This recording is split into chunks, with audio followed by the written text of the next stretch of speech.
નમસ્કાર દર્શક મિત્રો, ચેનલ પર ન્યૂઝમાં આપનું સ્વાગત છે। મિત્રો, આપ જાણો છો કે રેતી ખનન માફિયાઓ દ્વારા હમણાં જ પત્રકાર પર હુમલો કરવામાં આવ્યો, જેનું કારણ અમે થોડી ખડખોદ કરી કે ભાઈ આ કેમ આવું બની રહ્યું છે, પરંતુ અમે તમને ઘટના બતાવી રહ્યા છીએ। આ વિડીયોમાં જોઈ શકશો। આ વિડીયો છે કરંડેટ ગામ, જ્યાં આવેલી ઓરસંગ નદી છે। ડભોઈથી માત્ર થોડાક કિલોમીટર તમે આગળ જાઓ એટલે કરંડેટ ગામ આવે, 7-8 કિલોમીટરનો અંદાજ હશે। આ કરંડેટ ગામ ડભોઈમાં લાગે છે ને પેલી બાજુ તમે વંટી જાઓ તો સંખેડા થઈ જાય, વચ્ચે બ્રિજ આડો છે। આ કરંડેટ ગામ જે ડભોઈ બાજુ છે ત્યાં ઓરસંગ નદીનો બ્રિજ પણ, એના પિલ્લરો છે, ત્યાં પણ રેતી ખનન કરવામાં આવ્યું છે।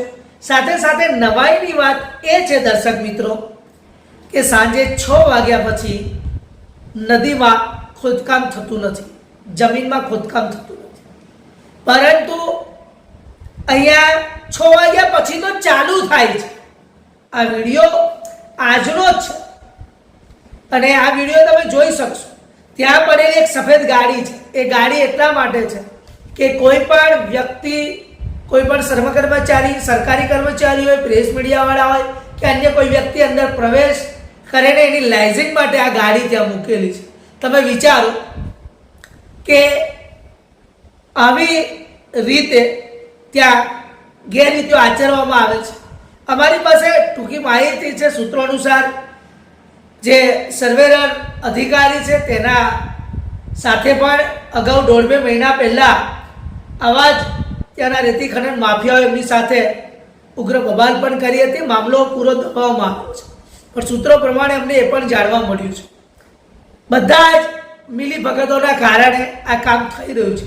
રેતીમાં ચારે બાજુ અત્યારે પણ જો ત્યાં કોઈ સરકારી અધિકારીઓ જાય અથવા પોલીસ જાય તો ત્યાં આ કામ થઈ રહ્યું છે, પરંતુ જાય કોણ, કરે કોણ? જે લોકો જાગૃત છે, જે આગળ આવે છે, તેની સામે આ લોકો આવી જ રીતે દમન ગુજારે છે। તમે જુઓ ચારો તરફ ખોદકામ કરીને જે હાલત છે, અને હમણાં જ ઇલેક્શન ગયું લોકસભાનું, ત્યાં સૂત્રો પ્રમાણે એ પણ જાણવા મળ્યું કે લોકસભાના ઇલેક્શનમાં લોકો વ્યસ્ત હતા, આ બાજુ રેતી ખનન માફિયાઓ પણ રેતી ખોદવામાં વ્યસ્ત હતા। રોડ પૂરેપૂરા ખાડા પાડી દીધા છે, કારણ કે આપ જાણો છો રેતી ખનન માટે કાં તો ટ્રેક્ટર કાં તો મોટા ડમ્પરોનો ઉપયોગ થતો હોય છે, અને આડેધડ એ બ્રિજની પેલી બાજુ રતનપુર ગામ છે, આ બાજુ કરંડેટ ગામ છે, વચ્ચે બ્રિજ આડો છે।